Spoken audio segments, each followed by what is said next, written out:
السلام عليكم ورحمة الله وبركاته. إن الحمد لله نحمده ونستعينه ونستهديه ونستغفره ونعوذ بالله من شرور أنفسنا وسيئات أعمالنا. من يهده الله فلا مضل له ومن يضلل فلا هادي له. أشهد أن لا إله إلا الله وحده لا شريك له وأشهد أن محمدا عبده ورسوله صلى الله عليه وعلى آله وصحبه أجمعين. اللهم رب اشرح لي صدري ويسر لي أمري واحلل عقدة من لساني يفقهوا قولي. اللهم لا سهل إلا ما جعلته سهلا وأنت تجعل الحزن إذا شئت سهلا. لا حول ولا قوة إلا بالله. نقول بالله التوفيق. Malam ni insya-Allah sambung kita berkenaan dengan hadis masih lagi dalam bab al-khauf, bab takut. Suara jelas tak? Suara jelas ha? Belakang dia ni. Belakang cikgu kuat tak suara? Boleh kan? Kuat sikit, kuatkan sikit kan? Yang muslimat tak dengar kot? Tak dengar? Tak dengar Adin? Kuat kan? Muka surat tak tahu? Hadis 410. Ustaz Amran kata muka surat 251. Hadis nombor 410, muka surat 251. Muka surat 251, nombor hadisnya 410. Lebih kurang dalam 5 tahun. Dekat-dekat 5 tahun. 5 tahun 410 hadis. Apa dia? Oh, tahun yang ke-6 lah. Ustaz kata tahun yang ke-6 lah. Mana 6 tahun 400 hadis okey tu. Kalau boleh ingat 400 hadis ni masya-Allah. Boleh dia nak? Baik, hadis yang ke-410. Wa an Abi Hurairah radhiyallahu anhu qala qala Rasulullah sallallahu alaihi wa alihi wasallam man khafa adlaj wa man adlaja balagha al-manzil ala inna sil'atallah ala inna sil'atallahi ala inna sil'atallahi ghaliyatun ala inna sil'atallah al-jannah. Hadis rawahu Tirmizi wa qala hadithun hasan. Daripada Abi Hurairah sahabat Nabi radhiyallahu anhu, katanya, Abu Hurairah ni bukan nama dia ya. Abu Hurairah ni gelaran dia. Hurairah ni maksudnya anak kucing. Kan? Hir Hurairah. Jadi bapa anak kucing. Sebab dia suka main anak kucing, Nabi SAW gelar dia sebagai Abu Hir. Nama dia sebagaimana disebut oleh kebanyakan ulama, Abdul Rahman bin Sakhar ala ikhtilaf radhiyallahu anhu. Maksudnya ikhtilaf di kalangan ulama tentang nama Abu Hurairah yang sebenar. Ya. Kata Ibnu Hajar rahimahullah, maknanya yang paling kuat nama dia Abdul Rahman bin Sakhar. Dia kata, qala, telah bersabda oleh Rasulullah sallallahu alaihi wasallam, man khafa, barang siapa yang takut, adlaj, maka dia akan bergerak. Barang siapa yang takut dalam perjalanan dia, maka dia akan memulakan perjalanannya di awal malam. Adlaj maknanya dia mulakan perjalanan di awal waktu malam. Kan? Lepas maghrib ke, kan? Lepas maghrib dia teruskan perjalanan dia. Jadi maknanya hadis ni macam kita kata majaz, macam itulah pinjaman. Yang dimaksudkan di sini adalah bersegera dalam melakukan ketaatan. Barang siapa yang takut dalam perjalanan dia, takut tak sampai, takut lambat sampai. Jadi kehidupan ini adalah perjalanan. Hidup kita adalah perjalanan menuju ke alam baqa, menuju ke alam yang kekal abadi. Alam dunia ni alam faniyah, alam yang akan binasa, alam fana. Dia bagi terjemah panggil alam fana. Maksud fana ni bahasa Arab lah perkataan fana ni. Yang ni binasa. Alam yang menuju kepada kebinasaan. Tidakkah kita melihat kepada diri kita sendiri Yang mana dulu kita seorang yang gagah perkasa, seorang yang hebat, kuat. Kemudian tiba di satu hari, kita menjadi orang yang sangat lemah, tak larat. Berjalan pun kena atur langkah. Satu demi langkah kita kena atur. Dan perlu berhati-hati dalam berjalan. Takut tersepak batu maka kita jatuh.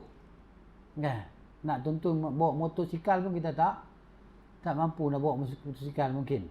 Kerana lemahnya sangat anggota tubuh kita. Jadi sebab apa? Kita ni menuju ke arah kebinasaan dalam perjalanan. Jadi Nabi buat ibarat kepada orang yang berperjalanan. Sebab tu dalam hadis yang lain Nabi SAW sebut, ma ana illa karakibin. Tiadalah aku melainkan seperti seorang yang berkenderaan. Istazalla tahta syajarah, berhenti berehat di bawah sepohon pokok, berteduh pada waktu qailulah, waktu panas terik. Dalam perjalanan tadi berhenti berehat di R&R. Thumma raha wa tarakaha, kemudian dia pun bangun, pergi meninggalkan tempat rehat tersebutlah untuk meneruskan perjalanannya ke alam akhirat. Mali walid dunya, kata Nabi SAW, mali walid dunya. Tidak ada kaitan aku dengan aku dan di antara dunia ini. Dunia ini aku nak tinggal lah, nak pergi lah. Jadi begitu. Barang siapa yang takut tak sampai, takut lewat sampai, maka dia akan bergerak di awal malam. Sebab apa? Awal malam ni waktu kita cergas. Sebab kita dah rehat dah tadi. Waktu di antara asar dan maghrib kita dah berehat dah. Kita dah ambil tenaga kita. Kita dah ambil tenaga dah. Maka selepas maghrib tadi kita pun mulakan perjalanan kita untuk pergi ke tempat yang sangat jauh. Sebab itu barang siapa yang takut kalau dia perjalanan lambat sampai ataupun tempat tuju lambat sampai jauh, maka dia bergerak di awal malam. Dan barang siapa yang bergerak di awal malam, kata Nabi SAW, balaghal manzil, dia akan sampai ke tempat tujuannya. Jadi di sini maksud dia orang yang bersegera dalam melakukan ketaatan kepada Allah Ta'ala tanpa tangguh-tangguh dan tanpa tunggu-tunggu. Nantilah. Tengoklah. Jom belajar kelas. Tengoklah. Tengoklah, nantilah. Saya sibuk lah sekarang. Maknanya begitu. Sibuk. Sampai tak sempat kita nak cari keuntungan kita di akhirat. Ini perniagaan. Ini perniagaan kita dengan Allah Subhanahu Wa Taala. Ini kita berniaga ni. Yang mana bila kita berniaga ni tak rugi. Hak ni yang berniaga paling syok sekali. Sebab berniaga dengan Tuhan ni tak ada istilah rugi. Berniaga dengan manusia ni istilah rugi ni banyak lah. Kadang-kadang modal pun tak balik. Untung pun tak ada. Modal pun jadi habuk lah. Ni berniaga dengan manusia lah. Kadang-kadang dia bawa pelari modal. Kita ayat liok kering lah. Itu dengan manusia. Maksud sebahagiannya lah. Bukan secara kebanyakan. Mungkin kita segelintir. Ada perangai macam tu kan. Yang tidak ada sifat jujur dan amanah dalam diri mereka tadi. Jadi begitu. Macam mana kita boleh faham bahawa maksud Nabi SAW yang kata orang yang bergerak di awal malam, maksud dia orang yang bersegera dalam mentaati Allah Subhanahu Wa Taala. Itu hadis lafaz yang selepasnya. Ketahuilah sesungguhnya barang dagangan Allah. Sil'ah. Sil'ah ni barang. Barangan. Barang perniagaan. Allah sebut dalam Quran. Allah sebut dalam Quran tentang hal adullukum ala tijaratin tunjikum min azabin alim. Maukah kamu semua aku tunjukkan kepada kamu dengan perniagaan yang akan menyelamatkan kamu daripada azab yang pedih. Tu'minuna billahi wa rasulihi wa tujahiduna fi sabilillah ila akhiril ayah.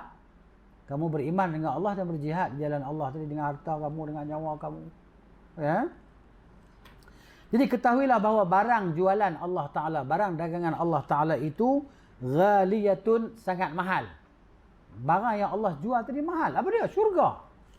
Siapa kata? Kata Nabi sallallahu alaihi wasallam, ketahuilah bahawa barang dagangan Allah itu adalah syurga. Syurga yang kita ni tak dapat nak beli dengan amalan kita. Ada orang yang masuk syurga dengan tak pernah beramal. Itu terpulang kepada Tuhan. Tidak ditanya Tuhan kenapa dan bagaimana. Tak ditanya. Tak boleh tanya. Berdosa kita tanya. Kenapa Tuhan dia tu masuk syurga tak pernah semayang pun. Kami yang sampai lebam dahi ni kan. Ada yang tak boleh masuk syurga. Maknanya di situ kita maklum bahawa siapa pun tak masuk syurga dengan amalan dia.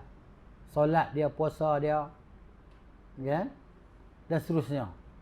Tapi dia masuk syurga dengan rahmat daripada Allah Ta'ala. Siapa pun dia. Hatta An-Nabi sallallahu alaihi wasallam. La yudkhilakum amaluhu al-jannah. Maknanya, maka Nabi SAW tidak memasukkan seseorang ke dalam syurga oleh amalannya. Qalu wala anta ya Rasulullah. Dia berkata, engkau pun macam tu kan Rasulullah. Kan? Tak masuk syurga dengan amalan engkau kan? Nabi SAW yang solat sampai bengkak kaki, ya, solat tadi, yang mana Nabi tu maknanya tak hiraukan dunia. Tu pun Nabi kata, wala ana. Aku pun macam tu juga. Tak masuk syurga dengan amalanku. Illa ayyataghammadani Allahu birahmatin minhu wa fadla kama qala Nabi sallallahu alaihi wasallam. Melainkan dengan kurniaan limpahan rahmat Allah Ta'ala ke atasku, bahawa aku boleh masuk syurga. Jadi kita ni tak confirm, tak pasti. Kita ni ke mana tempat kita. Kita tak tahu. Ya, sebab tu ada sahabat-sahabat radhiyallahu anhum. Kan? Radhiyallahu anhum. Seperti Umar radhiyallahu anhu. Kan? Dia menangis. Dia kata, awaddu an akhruja minad dunya kafafan la liya wala alayya.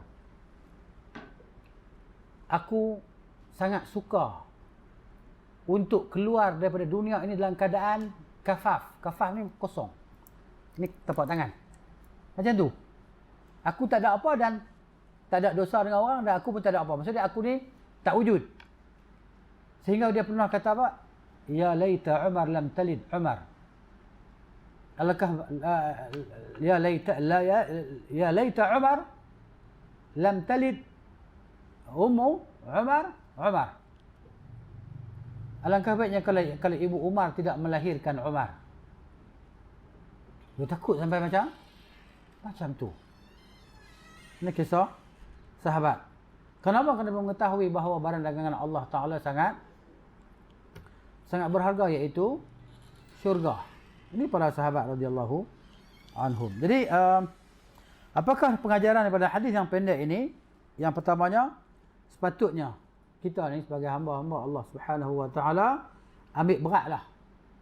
Ambil berat dengan melakukan setiap ketaatan kepada Allah Ta'ala. Tak kira ketaatan itu berbentuk yang macam mana, sama ada dia kecil ataupun besar, ringan ataupun berat, payah ataupun mudah. Kita buat setakat kita mampu tadi. Fattaqullaha mastata'tum. Bertakwalah kamu kepada Allah semampu kamu. Jadi kita di samping kita melakukan ketaatan tadi, kita berdoa minta kepada Allah Ta'ala supaya dengan rahmat Allah, Allah golongkan kita daripada orang yang selamat di dunia dan di akhirat, iaitu al-firqatu an-najiyah, kan? Kumpulan yang selamat. Mereka yang macam mana? Mereka yang berada di atas ajaran Nabi SAW, ya, berada di atas jalan yang benar, petunjuk yang betul, as-sirat al-mustaqim.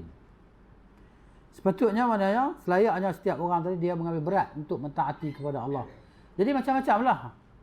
Jangan kita ingat kata ketaatan kepada Allah Ta'ala ni hanya 1-2 jalan saja, bahkan ia jalan yang amat banyak. Kita lakukan setiap amalan-amalan tadi yang mana kita mampu buat. hatta perkataan yang baik, senyum kita kepada senyuman kita kepada kawan kita tadi juga dikira sebagai pahala ibadah dan ketaatan kepada Allah. Buat saja apa kebaikan tadi. Dengan apa? Dengan syarat kita harapkan pahala daripada sisi Allah lah, baru Allah akan bagi dia punya ganjaran. Dan seterusnya, sepatutnya kita bersegera untuk menanggalkan diri kita daripada maksiat. Kan? Jauhkan diri kita daripada dosa kepada Allah. Tak kisahlah dosa apapun. Kan? Paling utama dosa besar lah. Dosa besar. Dan sebenarnya dosa-dosa kecil. Tapi kita maklum bahawa dosa kecil dia dapat dihilangkan dengan istighfar, dengan apa? Dengan berwudu. Kan? Lepas tu pada hari Jumaat, maknanya pergi solat Jumaat, mandi, kemudian elokkan wuduk, pergi ke masjid, dengar khutbah imam dan diam, ya? Dengar dan diam waktu khutbah tadi, maka Allah akan ampunkan dosa kita hari Jumaat ni sampailah Jumaat yang akan datang, tambah pula 3 hari. Wa ziyadatu 3 ayyam. Tambah pula 3 hari. Jadi 10 hari lah Allah Ta'ala sediakan kepada kita untuk kita pengampunan tadi. Maksudnya dosa-dosa yang kecil lah. Itu yang rajahnya. Dosa besar berhajat kepada syarat-syarat, berhajat kepada taubat dan syarat-syarat taubat. Apa dia syarat-syarat taubat? Iaitu meninggalkan, menyesal, berazam untuk tidak mengulangi. Ini syarat taubat yang diterima oleh Allah Subhanahu wa ta'ala. Tapi kalau berkaitan dengan manusia, maka kita minta maaf. Kalau berkaitan dengan harta dan barang yang telah kita ambil, kembalikan atau minta halal. Gitu. Baik. Jadi pengajaran ini juga menunjukkan bahawa barang siapa yang lalai daripada bertaubat kepada Allah, yang sebenarnya orang macam ni, dia tidak melihat kepada hakikat dia itu diciptakan, dan hakikat bahawa dia tidak akan kembali ke tempat asal, iaitu akhirat. Akhirat adalah tempat asal. Ya. Jadi maknanya kita hanya dibawa datang ke dunia tadi. Datuk kita Adam AS diturunkan ke dunia daripada tempat asal dia dicipta, iaitu dalam syurga, dan maknanya kita akan kembali ke tempat asal kita, iaitu akhirat, dalam syurga. Jadi orang yang lalai daripada bertaubat daripada kesalahan, dan taubat itu adalah wajib. Taubat bukan sunat, taubat wajib. Sebab tu Nabi SAW mencontohkan kepada kita supaya kita beristighfar, kan, sekurang-kurangnya 70 kali, kan, atau 100 kali. Astaghfirullah wa atubu ilaih, astaghfirullah, astaghfirullah, astaghfirullah wa atubu ilaih. Kemudian kita baca pula penghulu istighfar. Yang kalau kita baca tadi, kalau kita mati pada hari itu, maknanya Allah Ta'ala akan selamatkan kita tadi daripada keburukan selepas kematian. Mati dalam kebaikan, insya-Allah. Penghulu istighfar. Apa dia penghulu istighfar? Allahumma anta rabbi la ilaha illa anta khalaqtani wa ana 'abduka wa ana 'ala 'ahdika wa wa'dika mastata'tu wa a'udzu bika min syarri ma sana'tu abu'u laka bi ni'matika 'alayya wa abu'u bi dhanbi faghfir li fa innahu la yaghfiru dhunub illa anta. Jadi sepatutnya setiap kita cuba untuk hafal, kan, ataupun baca, mula baca tengok dulu, lepas tu baca banyak-banyak kali, insya-Allah kita boleh ingat. Hadis juga menjelaskan bahawa wajib kita memperbanyakkan dalam menginfakkan segala apa yang kita miliki, kan, untuk mencapai syurga Allah Subhanahu wa ta'ala. Kalau tak ada harta benda, dengan tenaga kita lah, kan, begitu. Ada di sana ibadat-ibadat yang berhajat kepada tenaga sahaja. Sembahyang, puasa. Dan ada ibadat yang berhajat kepada harta, iaitu zakat. Ada ibadat yang berhajat kepada kedua-duanya sekali, iaitu harta dan tenaga, iaitu haji. Haji Tak ada duit, tak wajib haji. Tak ada duit, tak cukup. Keuangan tak mengizinkan, tak wajib haji.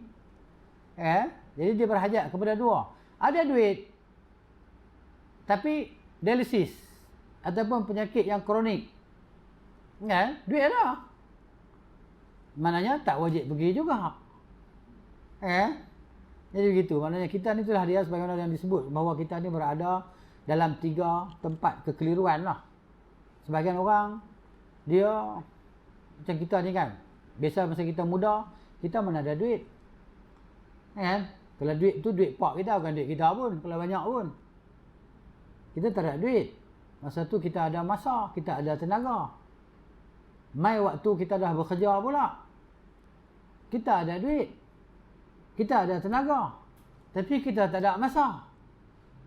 Mai waktu kita pencen pula, duit ada, masa ada, tenaga pula tak ada. Kan? Makan ubat secembung. Ubat secembung makan. 30 biji, 40 biji tu biasa telan ubat. Sama makan kacang. Kan? Kita tengok pun bergerun. Bohlah mangkuk tu dekat timbun mangkuk ubat. Tak ayak segelas dia tu dah tengok ubat pejam celik.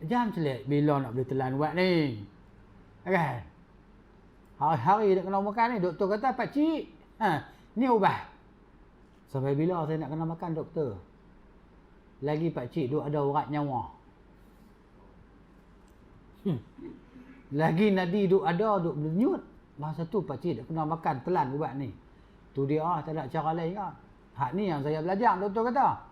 Kan? Saya cerita hak saya belajar lah. Tak ada jalan lain lah pakcik. Ubat ni saja. Telan boleh sekampit ubat, dia main kena buah pinggang pula. Tu cerita dia. Baik. Jadi masa kita sihat walafiat tadi, irtanim khamsan qabla khamsin. Rebut 5 sebelum 5 tadi. Waktu muda sebelum waktu tua, waktu sihat sebelum waktu sakit, waktu kaya sebelum waktu susah, waktu hidup sebelum waktu mati. Ni. Kemudian ada yang seterusnya 411. Wa an Aisyah, daripada Aisyah ummul mukminin radhiyallahu anha, semoga Allah meridainya. Qalat, dia berkata, sami'tu, aku dengar Rasulullah sallallahu alaihi wasallam yaqul, aku dengar Rasulullah SAW bersabda, yuhsyarun nasu, akan dikumpulkan manusia. Akan dikumpulkan manusia, yakni an-nas ni semua manusia, tak ada kecuali. Nama manusia akan dikumpulkan. Yaumal qiyamati, bila? Pada hari kiamat. Kata Nabi SAW, manusia semua akan dikumpulkan pada hari kiamat. Dalam keadaan macam mana? Hufatan, berkaki ayam. Bukan kaki itu macam kaki ayam. Tak ada kasut, sandal, selipar, tak ada. Kan? Tak ada. Uratan, tak berpakaian. Tak ada surat benang pun yang tutup tubuh badan kita. Ni bila ramai ni semua satu tempat. Ghurlan, tidak berkhatan. Tak berkhatan. Okay? Jadi Aisyah bila dia dengar Rasulullah SAW kata macam ni, qultu, aku pun tanya, ya Rasulullah SAW, ar-rijal wan nisa' jami'an yanzuru ba'duhum ila ba'din. Orang lelaki wanita sekali kah? Pakat dia tengok antara hang dan aku, masing-masing tengok. Kau tengok aku tengok kau. Macam tu kah? Dia mari berasa malu lah. Qala, kata Nabi SAW, ya Aisyah, wahai Aisyah, al-amru ashaddu keadaan hari itu sangat-sangat sibuk, sangat-sangat menyibukkan. Keadaan yang dalam sangat kepayahan dan kesusahan. Min ayyuhimmahum zalika, maknanya daripada menyebabkan mereka tadi berfikir untuk tengok hang aku, tak ada. Sampai tak sedar lah. Keadaan macam ni boleh berlaku semasa di dunia kita ni kan. Boleh berlaku. Ada kawan saya duk cerita. Dulu di Indonesia berlaku selepas tsunami apa semua, gempa bumi. Okey. Dia sewa hotel, dulu tak tahulah tingkat berapa puluh hotel tadi, dengan isteri dia. Jadi dia dalam keadaan nak masuk bilik air, pakai kain tualah. Masuk dalam bilik air, tiba-tiba bangunan dia macam tu bergoyang. Maka dia bila dah bangunan bergoyang tu, dia buka pintu bilik air, dia pakai kain tualah dia, terjun lari ke tangga, lari. Turun tangga. Kan? Oh, lari, dah turun, lepas tu pakat pergi duduk tempat lapang, lari jauh pada bangunan tadi. Dah turun duduk situ, dia terlupa kata dia pakai kain tualah, dan dia terlupa juga mana bini dia. Baru teringat bila dah mari tenang sikit kan. Mana isteri aku? Isteri dia lari turun dulu sebelum dia lagi dah. Terlupa lelaki dia. Dia tak ingat dah suami dia. Yang dia tadi sehidup semati, kita ni sehidup semati lah. Kan? Kalau aku pergi, aku tunggu mu di pintu syurga lah.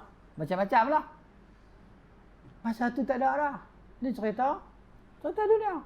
Hari ni dia cerita kat kita. Tapi kita boleh gambar lah macam mana keadaan yang mengerikan. Takut tadi kan. Fikir bangunan nak runtuh. Orang jatuh tadi kan. Oi. Cerita dunia. Ni. Keadaan waktu itu sangat mengerikan, menggerunkan, menakutkan. Orang tak ada fikir apa dah.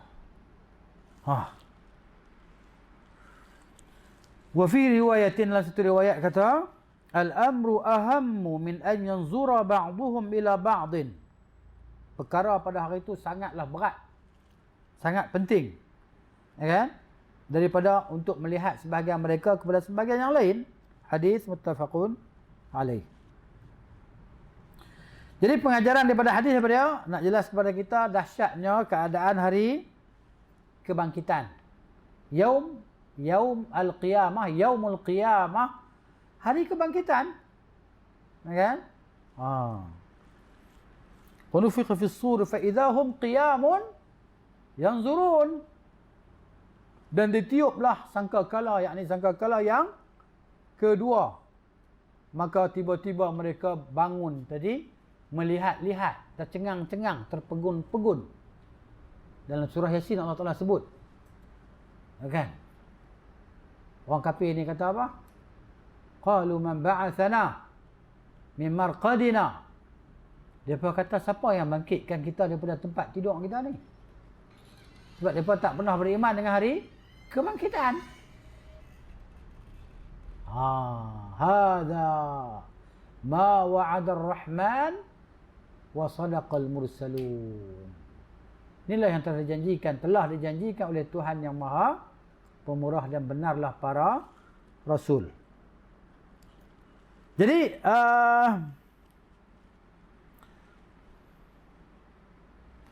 pada hari itu kan, maknanya semua orang sibuk fikir, cari jalan macam mana nak selamatkan diri dia sendiri. Diri dia saja. Ya?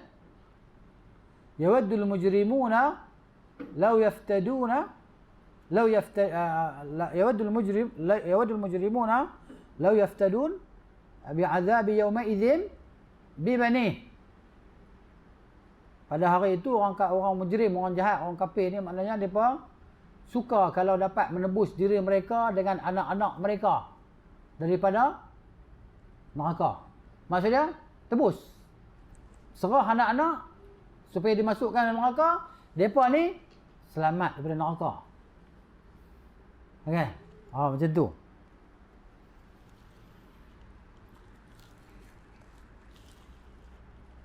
Ini sebagaimana firman Allah Ta'ala dalam surah Abas ayat 34, 35, 36, 37. Allah Ta'ala cerita tentang keadaan di hari kiamat. Yauma yafirrul mar'u min akhihi. Pada hari itu seseorang akan melarikan diri daripada saudaranya.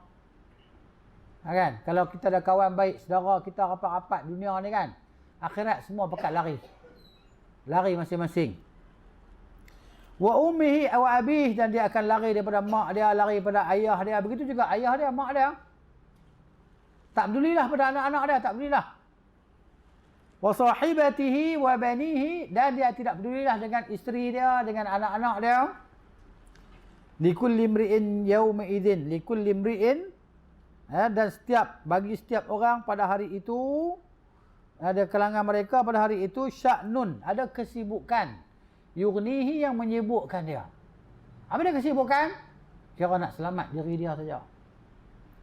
Nak selamatkan diri. Sebab apa? Azab hari itu sangat dahsyat, menakutkan, mengerikan. Jadi kita tak nampak, kita tak boleh nak bayangkanlah benda tu. Kalau ditunjukkan pada kita, dinampakkan pada kita, hilanglah hikmah. Kan, hikmah Tuhan suruh beriman tadi. Semua orang beriman lah kalau nampak lah. Kan? Jadi sebab tu Allah Ta'ala kata, alladzina yu'minuna bil ghaib. Mereka yang beriman dengan perkara yang ghaib tadi. Mereka akan percaya benda ni. Hadis menjelaskan tentang keadaan manusia pada hari mahsyar, bahawa mereka itu dalam keadaan tidak berpakaian, tidak berkasut, laki-laki dan wanita sama sahaja.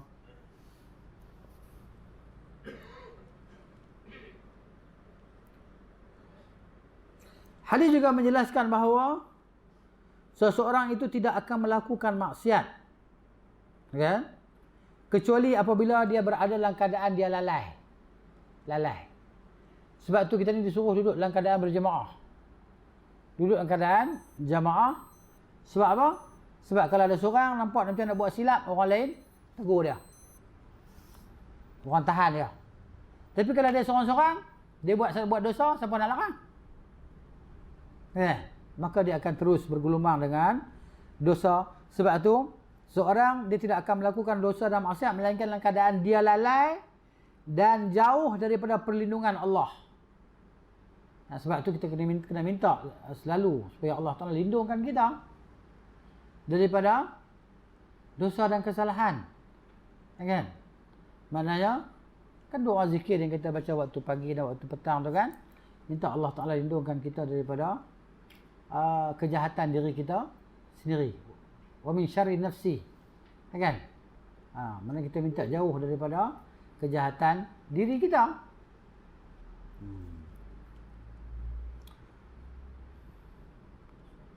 Baik.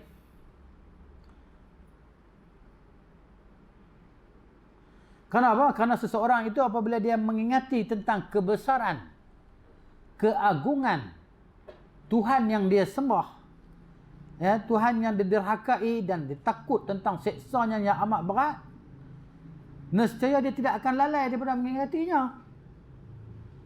Ya? Kalau kita boleh ingat tentang kebesaran Allah dan macam mana siksaan Allah, macam mana janji azab Allah Ta'ala kepada orang yang menderhakai dia, kalau kita boleh ingat tu, nescaya kita tidak akan lalai daripada mengingati Allah, berzikir dan istighfar. Sebab apa kita istighfar? Sebab kita ingat kebesaran Tuhan tadi, dan Tuhan kalau dia murka, dia siksa. Kan? Kalau dia sayang, dia bagi rahmat, dia bagi keampunan. Lalu dia akan bersyukur kepada Tuhan bila dia ingat kebesaran Tuhan, dan dia memperelokkan ibadat, kan? Setiap masa kepada Tuhannya. Kalau kita ingat, tapi bila kata nama manusia tadi, sumiyal insanu insanan, ya, likasrati an-nisyan. Dinamakan manusia itu manusia kerana dia selalu lupa. Macam Nabi Adam AS kan, dia lupa kan. Ini ada ketika satu hadis, dia tengok maknanya di kalangan anak zuriat dia tadi, kan, umur berapa, dia tanya ni siapa, disebut nama sekian-sekian Nabi, kan, ambil umur aku berapa puluh tahun dia bagi. 40 tahun ke 40 tahun. Tambah kan. Dia ambil. Daripada dia minta Tuhan bagi umur dah dekat seorang Nabi tu. Nama apa Nabi tu? Nabi apa? Daud kan Nabi Musa, kita ingat dah. Ya? Jadi bila sampai malaikat maut nak ambil nyawa dia, dia kata umur aku dah 40 tahun ni. Dia kata hang bagi dah kat cucu anak cucu hang, kat anak hang bagi dah. Tak ingatlah Nabi apa? Daud kan Nabi Musa, kita ingat dah. Nabi Musa kan? Dia kata mana ada? Aku tak bagi dia. Kan? Maka lupalah Adam. Lalu zuriat dia pun lupa. Jadi kita ni lupalah. Sebab tu ngaji kalau tak bawa kitab, saya pun tak boleh pergi. Kan? Tak bawa kitab agak kita buka Quran je jawab dah. Gitu. Jadi ilmu dalam kitab. Ilmu dalam kitab. Janji tak kisahlah dalam kitab pun janji kita boleh baca. Ni pasal kan kalau dalam kitab pun kalau duk tengok kitab baca pun dah tu tak jadi apa kan. Duk melekat di dinding dah. Ilmu melekat di dinding. Dia tak masuk ke dalam dada. Kita apalah kita pakat baca ramai-ramai ni dia semangat sikit. Kalau seorang-seorang ni baca macam tu lah. Lain kali dia baca kita. Baik. Sebab itu orang ni kalau dia ingat tentang keagungan dan kebesaran Allah Azza wa Jalla, macam mana beratnya siksaan Tuhan, kan? Sebab itu kata Syekh di sini, hafizahullah, engkau akan lihatlah bagaimana keadaan ahli mahsyar tadi yang masing-masing menyibukkan diri untuk diri sendirilah sehingga tidak melihat sebahagian mereka kepada yang lainnya. Kemudian lagi kata Syekh Salim bin Ain Al-Hilali hafizahullah dalam kitab dia ni Bahjatun Nazirin, dia kata pengajaran hadis ni nak cerita bahawa wanita-wanita di zaman Rasulullah SAW ni tersangat ataupun teramat malu. Wanita yang amat pemalu. Aisyah radhiyallahu anha bila dia dengar macam tu dia rasa macam malu kan. Macam mana nanti ya? Orang ni tengok kat orang ni, orang ni tengok kat orang ni kan macam mana malunya. Maka Nabi SAW memberi penjelasan lah bahawa benda ni dah tak nak lah, tak fikir lah. Tak masuk dalam otak dah. Kan? Masa tu semua dalam keadaan takut. Takut pada diri masing-masing. Takut tak selamat. Ni.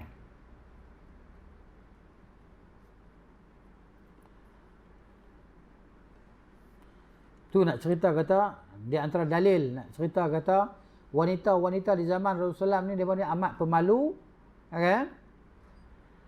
Antara satu hadis wanita yang kena sawan tu. Hadis wanita yang kena sawan. Dia sakit sawan. Lepas tu dia minta supaya Nabi SAW ni doa pada Allah Ta'ala hilangkan sakit sawan dia. Sawan ni bila dia main, orang tu jadi tak sedar lah. Tergeletak, tergolek-golek. Kan? Mana badan dia tadi dalam keadaan lost control kan. Maknanya tak boleh nak kontrol diri dia sendiri dah. Sampai dia dalam keadaan tak sedar. Berbuih mulut kan. Mulut berbuih. Kena tengok orang kena tarik sawan. Ni ada berlaku seorang wanita ni. Di zaman Nabi SAW, dia minta Nabi doa. Nabi kata, in syi'ti da'autullaha, atau kemana SAW, in syi'ti da'autu laki. Ya, da'autullaha, ayushfiyaki, macam tu, atau kemana SAW, kalau kamu nak, aku akan berdoa kepada Allah supaya Allah sembuhkan kamu. Wa in syi'ti sabarti walakil jannah. Pilihan. Ada choice. Kalau kamu nak, Nabi kata, kamu sabar. Untuk kamu syurga. Masya Allah. Dia pilih syurga. Kalau macam tu dia kata, doalah pada Allah Ta'ala supaya aurat saya tidak terbuka ketika saya kena sawan. Supaya tidak terselak kain saya bila saya terkena sawan. Tak nampak aurat saya. Nabi SAW doa. Maka setiap kali dia kena sawan, tak terselak air dia, tak nampak aurat dia. Tak nampak. Allah Ta'ala jaga. Ini wanita ahli syurga. Ya, ini cerita tentang sifat malu wanita di zaman Nabi SAW. Dan seorang lagi pula, kisah Ummu Salamah, isteri Nabi. Ya, SAW. Ummu Salamah radhiyallahu anha, ketika Dia minta untuk kaum wanita muslimat di zaman Nabi supaya dilabuhkan, supaya mereka ini diharuskan untuk mereka melabuhkan pakaian mereka. Lebih daripada buku lali ni tutup kaki.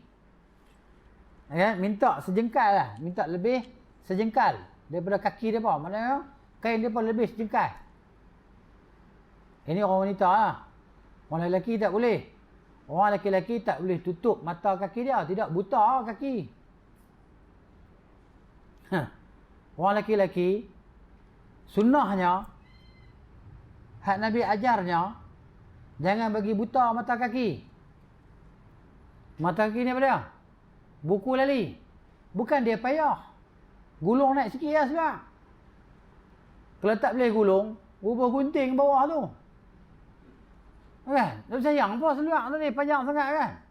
Dia sayang apa? Kan? Ini perintah larangan. Dan waktu solat lagi berat perintah larangan dia. Alah ustaz, makruh ya. Kan? Makruh ya. Alah, apa masalah kan? Keras sangatlah ustaz ni syadid kan? Keras apa syadid apa? Nabi sebut itu kita sebut lah. Itulah dia sunnah. Jadi kita sebut apa yang Nabi sebut sallallahu alaihi wasallam. Jadi seseorang kalau mencintai seseorang, dia akan mencontohinya lah. Seseorang kalau dia mencintai seseorang, dia akan mencontohinya lah. Tinggalkanlah segala perbahasan ulama tadi. Alah ni makruh ya. Ni untuk orang yang takabur saja. Kita tak takabur, kita tak riak. Riak lah kena ni, ugutannya untuk orang riak saja. Okay? Jadi macam-macam interpretasi yang telah dibuat oleh para ulama tentang tu lah. Tapi jelas, hadis sangat jelas. Begitu. Jadi tak payah pun. Dia berkata, dah nampak betih kering, betih tak comel. Kan? Betih comel tak apa juga, betih tak uduh nampak, dia berkata kan. Jadi gitu. Amboi nampak sampai hantuah dia berkata. Kan? Seluar separuh betih. Kita kata hantuah benar, hantuah pakai seluar separuh betih. Hantuah ikut sunnah. Kan? Hantuah jebat. Orang nak bersilat ikut sunnah. Seluar dia pun tak ada. Mana ada orang seluar silat labuh kan? La ni ya. Dulu tengok kan, orang nampak panglima, nampak gagah ni tahu seluar dia patang mana? Tengah betih. Kan orang bersilat ni, orang bersilat. Mungkin kita dulu pernah silat kot. Dululah. Kan? Tak meram pernah silat. Kan? Cik Wan panglima silat tu. Kan? Jadi seluar tak mana pakai? Seluar tengah betih. Mana ada seluar? Taekwondo boleh lah. Tutup habis tapak kaki. Ni silat, orang silat Melayu ni kan. Seluar tengah betih. Seluar tu. Seluar cingkrang. Dia kata seluar cingkrang. Bahasa Indonesia lah. Kan? Bahasa Melayu dia kata seluar senting. Ni apa ni? Seluar tak cukup kain dah. Seluar senting. Tapi orang pakai seluar pendek atas sampai atas pada paha pula. Dia tak heran pula. Orang pakai seluar atas pada paha. Tak kata apa pula. Orang pakai seluar atas pada separuh betis ni. Apa dia ni kan? Seluar apa lagu tu? Dia nak pergi main takraw lah. Itulah sunnah. Jadi sunnah ni kita kata kan. Dia bukan. Itulah. Kita nak boleh buat. Walaupun benda tu kita kata mudah. Tapi nak boleh buat ni bukan senang tau. Dia taufik daripada Tuhan. Taufik daripada Allah Ta'ala. Kalau kita boleh buat tu mana Allah bagi taufik kat kita. Kalau kita ni ilmu kita kata sampai terkeluar daripada dada lah ilmu banyak sangat. Kan? Tapi kalau tak boleh buat, dia teori lah. Serupa dengan orientalis lah. Orientalis, orang barat, ataupun orang yang bukan Islam tapi dia minat membaca dan mengkaji, dia tak nak taufik, dia tak buat benda tu. Begitu juga orang Islam tu yang belum ada taufik, petunjuk daripada Allah Ta'ala, kan, dia tak boleh nak buat. Alah dah kita, takkan kot. Kan, seluar senting, pakai tali leher, seluar separuh betih, pakai baju kot. Kan? Kalau tak orang pakai tu, pakai baju Melayu, kain samping kan. Bukan salah kan? Salah. Pergi pejabat, pakai tanjak. Lah ni, baru ni apa? Malaysia bertanjak. Kan? Pakai tanjak. Nasib baik ustaz tak main kelas pakai tanjak. Tidak dapat kata panglima harimau berantai lah. Nah. Tu dia. Baik. Kemudian Ayah nak cerita dari hadis tadi kan. Nabi SAW bagi, dah diminta sejengkai lebih, Nabi tambah sehasta. Hampa pakailah lebih sehasta tak apa. Kaum wanita tadi. Itu jalan pakai rebah habis, dah jalan dia pijak kain. Terus dia fikir macam tu lah. Adalah cara dia baru. Ini cerita dah. Baik, hari nak cerita tentang sifat malu yang ada dalam diri kaum wanita di zaman Nabi SAW. Habis dah bab tu. Bab takut habis dah. Masuk pula babur raja'i. Ni sayap. Kita ni orang Islam di mana diibaratkan kita ni ada dua sayap. Kan? Islam ni ada dua sayap. Iaitu sayap sebelah takut dan sebelah sayap lagi adalah harap. Kan? Kedua-dua sayap ni mesti ada dalam diri orang beriman. Takut dan harap. Dia tak boleh takut saja, tak ada harap. Dia tak boleh harap saja, tak ada takut. Mesti ada. Jadi kedua-dua perkara ini, takut dan harap itu sentiasa melazimi bagi diri orang yang beriman. Dia takut kalau amalan dia tak terima kan. Sebab tu sahabat-sahabat pasal apa menangis? Uthman radhiyallahu anhu pasal apa menangis? Kan? Menangis. Di kubur menangis. Kok kubur menangis? Dia kata pasal apa menangis? Dekat kubur ni, pasal apa menangis tengok kubur ni. Sedangkan Nabi dah janjikan kamu ni syurga. Nabi SAW dah janjikan untuk kamu daripada Allah Ta'ala bahawa kamu dapat syurga. Dia kata, memang Nabi habang kat aku masuk syurga. Tapi Nabi tak habang aku selamat dari siksa kubur. Dia teringat kata siksa kubur. Tapi mereka ni radhiyallahu anhum macam tu.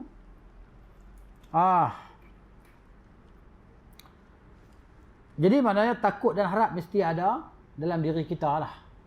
Kedua tadi, takut kalau kita ni mati macam mana? Macam mana lah kita mati kalau tengah su'ul khatimah, na'udzubillah lah. Takut. Mati bukan dalam keadaan kita ni dalam keadaan buat taat. Ya. Mati dengan keadaan lintasan niat tak bagus. Nak buat benda tak elok, mati. Takut kan? Takut. Jadi janganlah takut itu menyebabkan kita saya kalau aku sembahyang tapi mati dalam keadaan tak baik ni macam mana? Tak apa nak minat, tak apa nak semangat sembahyang. Tak apa nak semangat lah. Nak minta doa kepada Allah. Tak. Kita kena harap Allah Ta'ala sebab Allah dah kata dah. Kan? Siapa yang buat baik dia akan tengok kebaikan dia walaupun sebesar zarah. Siapa buat tak baik dia akan tengok keburukan dia walaupun sebesar zarah. Dan Tuhan dah kata dah, Tuhan tak zalim siapa-siapa. Dan Tuhan dah janji dah, Allah tidak menyalahi janji. Orang yang beriman beramal soleh ni Allah Ta'ala akan ampunkan dia, Allah akan masukkan dia ke dalam syurga. Kan? Allah tidak menyalahi janji. Di harapan berbunga-bunga dalam hati dia bahawa dia akan diampunkan dosa dia oleh Tuhan. Kerana apa? Kerana keikhlasan dia dalam beramal soleh semata-mata kerana Allah. Gitu.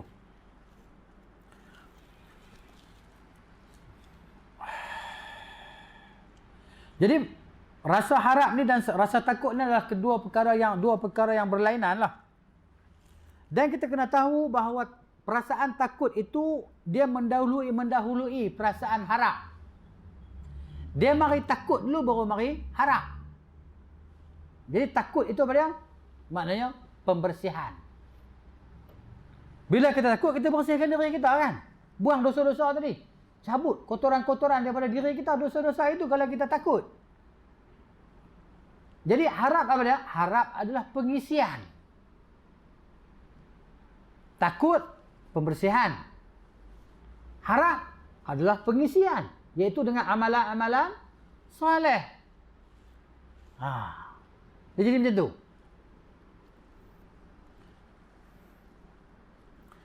Kemudian harap pula mestilah disertai dengan amalan ataupun usaha. Amalan dan usaha. Jadi harapan ni dia tak sama dengan angan-angan. Kita berharap, kan? Contohnya kita apa ya? Kita dah keluarkan modal untuk berniaga, beli barang tu beli barang ni. Kita tak tahu lagi hasil dia. Tapi kita tengok pasaran tu memang pasaran tu maknanya dia macam menggalakkan. Dan kita berharap dengan modal yang kita keluarkan tadi dapat menghasilkan keuntungan. Nego. Kita harap. Kita usaha. Keluar ke modal, beli barang. Lepas tu cari tempat yang strategik untuk berniaga. Lepas tu promosi lagi kita buat. Kan? Itu maksud kita, harapan disertai dengan usaha dan amalan. Tapi kalau, kan, maknanya mengharap supaya kita ni, aku ni nak jadi kaya. Tapi nak jadi kaya, duduk sidai tangan atas dahi.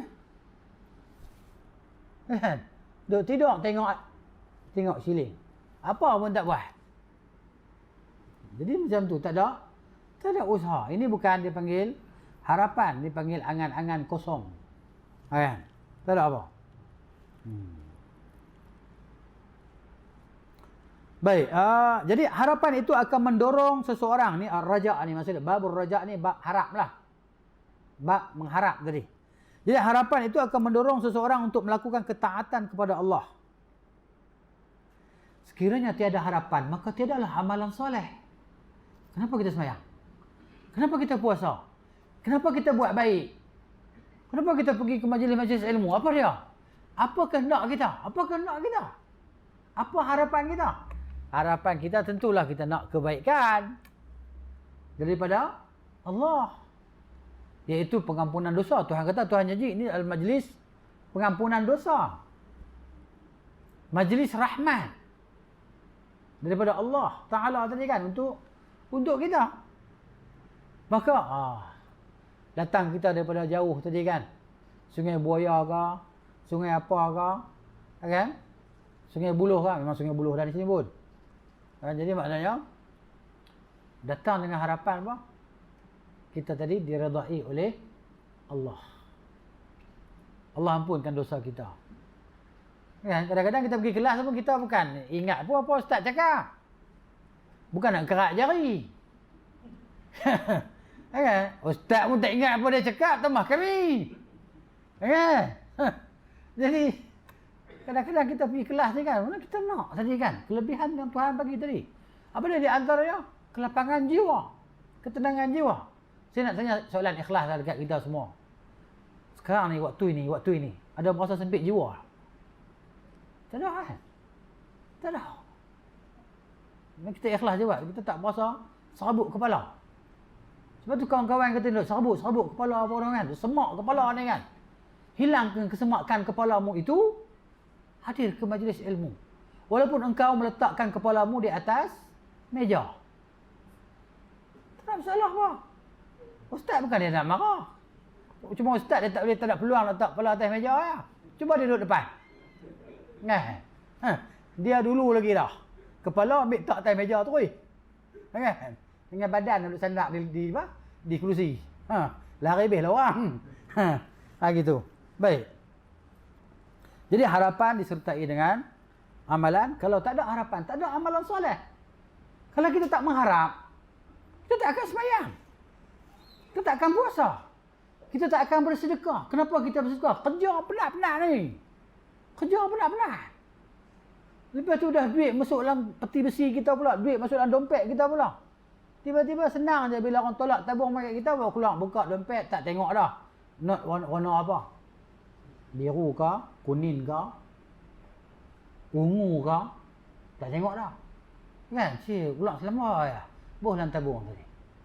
Balik tengok di rumah, tengok Allah. Kan silap pula. Buat not ungu. Ingat nak buat biru. Silap. Tak apa, tak silap. Pala besar. Kan? Sat lagi dia mai lagi banyak. Kan? Tuhan janji gitu lah. Kita buat keluar banyak ni.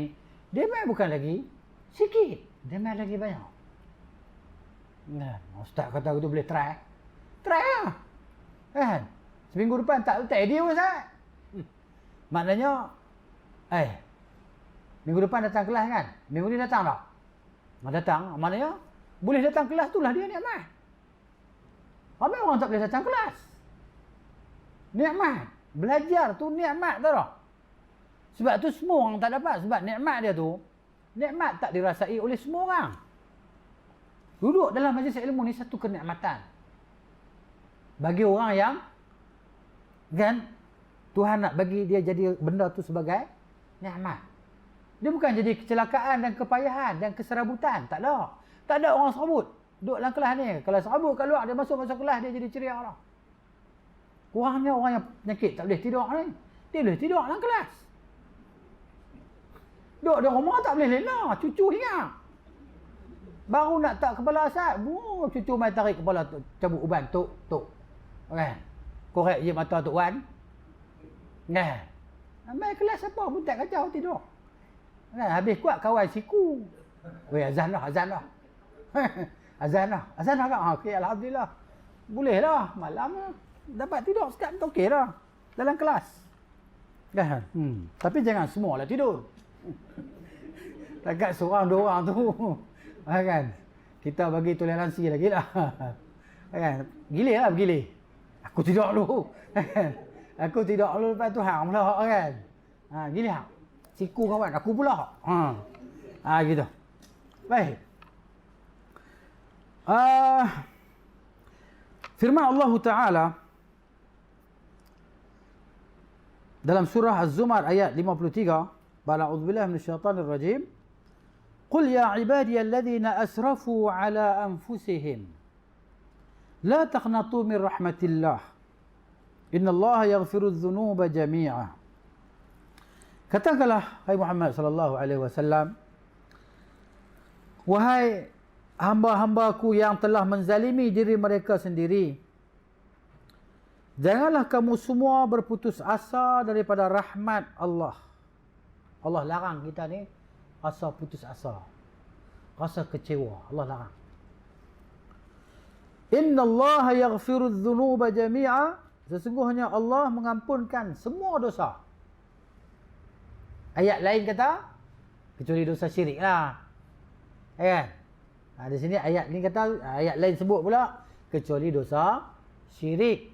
Tak ada ampun. Dia kena taubat lah. Dan Allah Ta'ala cerita, innahu huwal ghafurur rahim. Pasal apa Allah kata macam tu? Pasal Allah ni maha pengampun. Sifat pengampun dia itu berterusan. Allah pengampun dulu dan akan datang. Di dunia Allah beri keampunan, di akhirat pun Allah beri keampunan. Allah ampunkan hamba-hamba yang dia kehendaki.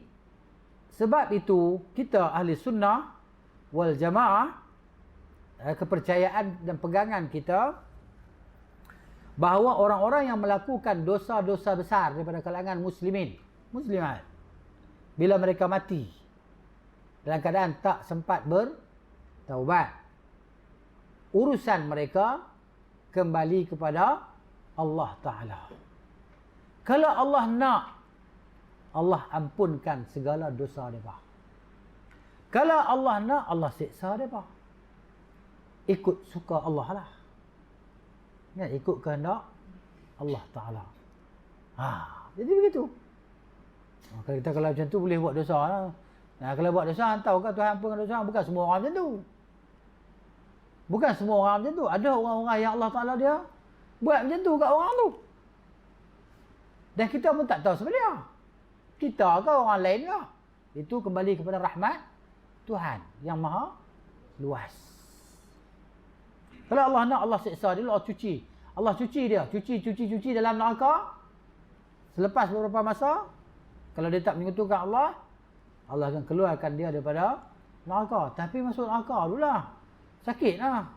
Kan? Sakit. Dan memang tak tertahan. Sakitnya ahli neraka ni tidak tertahan. Tapi, kan? Sama ada mereka sabar ke tak sabar ke, di situlah tempat mereka. Kan? Sabar ke tak sabar ke, kena duduk dalam tu. Kalau orang yang ada iman sebesar zarah tadi, sampai kepada tempoh masa yang Tuhan tetapkan. Allahu Akbar. Itu cerita dia. Baik. Jadi Allah ni apa dia? Sentiasa dia bersifat dengan pengampun dan penyayang, pengasih tadi. Dan ayat yang lain dalam surah Hijr, surah Al-Hijr ayat 49. Allah kata kepada Nabi SAW, "Nabbi ibadi anni anal ghafurur rahim." Kamu ceritalah kepada hamba-hambaku ni. Ceritalah bahawa sesungguhnya aku, Allah kata, Al-Ghafur, Maha Pengampun, Ar-Rahim, Maha Penyayang. Wa anna azabi huwal azabul alim. Tapi Tuhan kata, sesungguhnya siksaanku, siksaan yang teramat pedih. Tentu. Ya? Dia ada al-wa'du wal wa'id. Ada janji kenikmatan syurga dan ada janji kesakitan dalam neraka. Ada dua janji daripada Allah Ta'ala. Untuk siapa? Untuk manusia dan jin tadilah. Begitu. Jadi ayat yang mulia ini, ya, merupakan seruan daripada Allah Azza wa Jalla kepada semua orang-orang yang melakukan dosa. Sama ada daripada golongan kafir dan orang-orang Islam yang melakukan dosa, supaya apa? Seruan kepada apa? Seruan kepada untuk bertaubat. Seruan supaya mereka tadi bertaubat dan kembali kepada Allah. Dan ayat ini sebagai pernyataan daripada Allah Subhanahu wa taala bahawa dia mengampunkan semua dosa. Untuk siapa? Untuk orang yang bertaubat. Untuk orang yang bertaubat. Dan kembali kepada Allah Ta'ala. Macam mana dosa tu tak kira lah. Banyak mana dosa tu tak kira lah. Sama ada seperti buih di lautan pun kan. Kalau dia mohon taubat pada Tuhan, Tuhan tetap ampunkan dosa. Ya? Itu sebab tu dalam hadis kursi disebut kan. Kalau seorang tu datang, hai hamba aku, kalau kau datang jumpa aku membawa segunung dosa, setinggi langit dosa, tapi kau tidak menyekutukan aku, kan? Aku akan ampunkan dosa-dosamu. Aku tak peduli, Tuhan kata. La ubali, aku tak peduli. Allah Maha Pengampun dan Maha Penyayang. Baik. Jadi ayat ni nak cerita tentang anjuran supaya bertaubat, anjuran dan perintah taubat. Kecuali syirik lah. Kenapa? Kerana kesyirikan itu tidak diampunkan dosa kecuali orang yang melakukan syirik itu kembali kepada Islam dan bertaubat kepada Allah Ta'ala. Jadi maknanya seorang hamba tidak boleh berputus asa daripada rahmat dan pengampunan Allah walaupun dosanya sebanyak buih di lautan. Kan? Kenapa? Kerana pintu taubat itu dan pintu rahmat itu sangat luas. Itulah dia ketetapan daripada Allah Subhanahu wa taala. Dan itulah dia sampai malam ni insya-Allah yang kita boleh baca dan cerita. Selebihnya insya-Allah taala kita sambung lagi lah di waktu dan masa yang akan datang dengan izin daripada Allah Subhanahu wa taala. Apa yang baik itu daripada Allah Subhanahu wa taala, kesilapan itu daripada saya dan kejahatan syaitan. Aqulu qawli hadza astaghfirullahal azim li wa lakum wa lisairil muslimin wal muslimat astaghfiruhu innahu huwal ghafurur rahim. Subhanakallahumma wa bihamdika asyhadu an la ilaha illa anta astaghfiruka wa atubu ilaik. Assalamualaikum warahmatullahi wabarakatuh.